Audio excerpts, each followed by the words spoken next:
ഇപ്രാവശ്യത്തെ ഓണക്കോടി അൺബോക്സിംഗ് ആണ്. ഞങ്ങൾക്ക് 3 പേർക്ക് ഓരോ ഓണക്കോടി വീതം മേടിച്ചിട്ടുണ്ട്. അപ്പൊ അതെന്തൊക്കെയാണുള്ളത് നമുക്കൊന്ന് കാണാം. ആദ്യം ഇത് ഇച്ചാനുള്ളൊരു മുണ്ടാണ്. ഇച്ചാൻ അങ്ങനെ മുണ്ടൊന്നും ഉടുക്കത്തില്ല, പക്ഷെ ഇപ്രാവശ്യം ഉടുക്കാവെന്നും പറഞ്ഞുകൊണ്ട് ഒരു മുണ്ട് എടുത്താണ്. കോപ്പർ കരയുള്ള മുണ്ടാണ് ഇപ്രാവശ്യത്തെ. ഇപ്പോഴത്തെ ഒരു ട്രെൻഡാണല്ലോ കോപ്പർ കരയുള്ളത്. അപ്പോൾ അങ്ങനെ കോപ്പർ കരയുള്ളൊരു മുണ്ട് എടുത്തു. ഷർട്ട് ഓൾറെഡി ഇച്ചാനുള്ളത് കൊണ്ട് ഞാൻ എടുത്തില്ല. അത് കഴിഞ്ഞ് ജുവൻ ഒരു മുണ്ട്, അത് ഓൾറെഡി ഒരു മുണ്ടുള്ളത് ചെറുതായിപ്പോയി. ഇപ്രാവശ്യം പുതിയൊരു മുണ്ട് അവനെടുത്ത്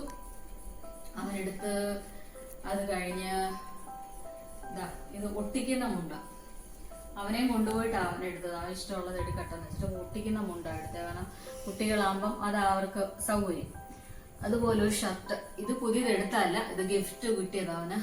എൻ്റെ കസിൻ രൂത്ത് ഗിഫ്റ്റ് കൊടുത്തത്. അപ്പം ഇത് ഇട്ടിട്ടേ ഇല്ല, അതുകൊണ്ട് പുതിയ ഷർട്ടാണ്. അതുകൊണ്ട് പുതിയ ഷർട്ട് അവന് എടുത്തില്ല. പിന്നെ എനിക്കുള്ളത് ഒരു ടോപ്പ്, ഒരു കുർത്തിയാണ് ഞാൻ എടുത്തത്. ഓണം ബേസ്ഡ് തന്നെയാണ്. ഒരു ഓഫ് വൈറ്റിൽ ഹക്കോബ സ്റ്റൈലിലുള്ളത്. ഒരു ഓൺലൈൻ, ഇത് ഞാൻ ഓൺലൈൻ എടുത്താണ്. ഇത് ഷോപ്പിൽ നിന്ന് മേടിച്ചു. ഇത് ഞാൻ ഓൺലൈൻ മേടിച്ചത്. ഹക്കോബയിൽ ഒരു ഓണത്തിന്റെ ഒരു ഡിസൈനാണ് പൂക്കൾ. നല്ല രസമുണ്ട്. ഇത് പോപ്പുലർ ഒരു ഓൺലൈൻ സ്റ്റോറാണ്. ഞാൻ പേര് പറയുന്നില്ല, അത് നിങ്ങൾക്ക് ആ പേര് കാണുമ്പോഴേ അറിയില്ല ഏത് കമ്പനിയുടെയാണ്, ഏത് ബ്രാൻഡാണെന്നുള്ളത്.